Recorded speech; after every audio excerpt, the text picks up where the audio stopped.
এরা বাংলাদেশের বিভিন্ন বিশ্ববিদ্যালয় থেকে আর যেমন মেধার ভিত্তিতে ভর্তি হয়েছে, তেমনি তারা যোগ্যতার সাথে সেখান থেকে উত্তীর্ণ হয়ে আজকে এই পেশার সাথে যুক্ত। তাদের কাছ থেকে জাতি অনেক কিছুই আশা করে। তাদের কাছ থেকে এই জাতি যেমন সুস্বাস্থ্য রক্ষার প্রত্যাশা করে, তেমনি আমাদের এই দেশকে অগ্রগতির দিকে নিয়ে যাওয়ার যে পথ, সে পথও বাতলাবে এই এগ্রিকালচারিস্ট অ্যাসোসিয়েশন।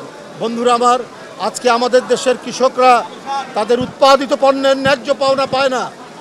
তারা যে উৎপাদন করে একবারে গ্রোয়ার, যেখানে কৃষি উৎপাদন হয় সেইখান থেকে কাছাকাছি মার্কেট, আপনারা যেমন ধরুন মোকামতলা মার্কেট, বগুড়ার মোকামতলায়, সেইখানে একটি বেগুনের কেজি 27 টাকা থেকে 40 টাকা এবং একটি সিমের কেজি 35 থেকে 40 টাকা।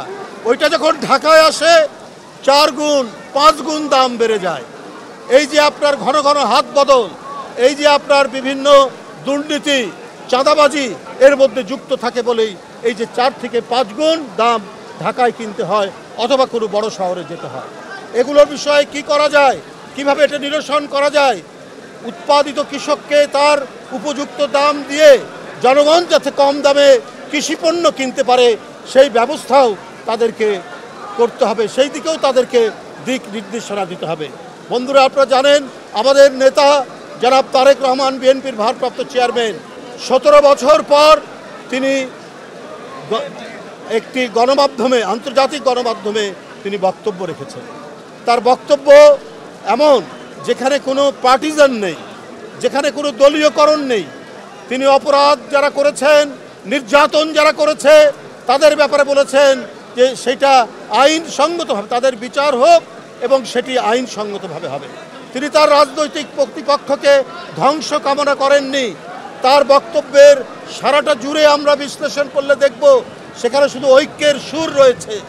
এই ঐক্যের সুর গোটা জাতিকে, এই দেশের অভিযোজন সমাজ, এই দেশের সিভিল সোসাইটি, সাধারণ মানুষ সবাইকে অত্যন্ত এই বিষয়ে যে দিক নির্দেশনা বা শিক্ষার অনুকরণীয় অনেক তথ্য, অনেক উপকরণ তার বক্তব্য থেকে পেয়েছি। তো সুতরাং এগ্রিকালচারিস্ট অ্যাসোসিয়েশন তারা এই যে তার বক্তব্য এবং বিএনপির যে 31 দফা কর্মসূচি, সেখানে কৃষি নিয়ে যে বক্তব্য, যে ভিশন দেওয়া আছে, তারা সেইটির উপর কাজ করবে।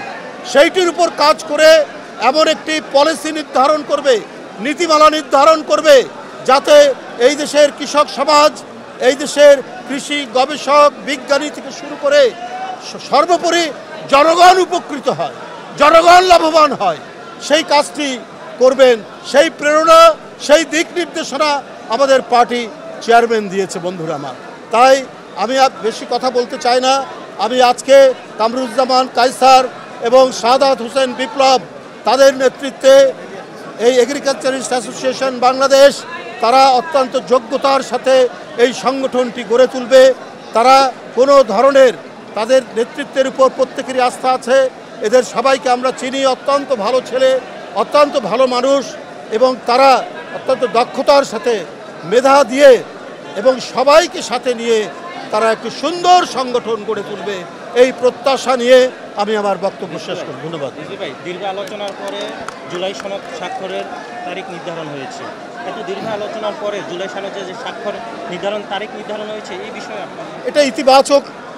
নিঃসন্দেহে রাজনীতির যে কোনো অমীমাংসিত বিষয় মীমাংসা করতে হলে সেখানে তো আলাপ আলোচনা হবে, কিছুটা দীর্ঘসূত্রিত হবে, কিন্তু আলাপ আলোচনার মধ্যে দিয়ে একটা সিদ্ধান্তে আসবে, এটাই স্বাভাবিক। এটাই গণতন্ত্রের নিয়ম পদ্ধতি।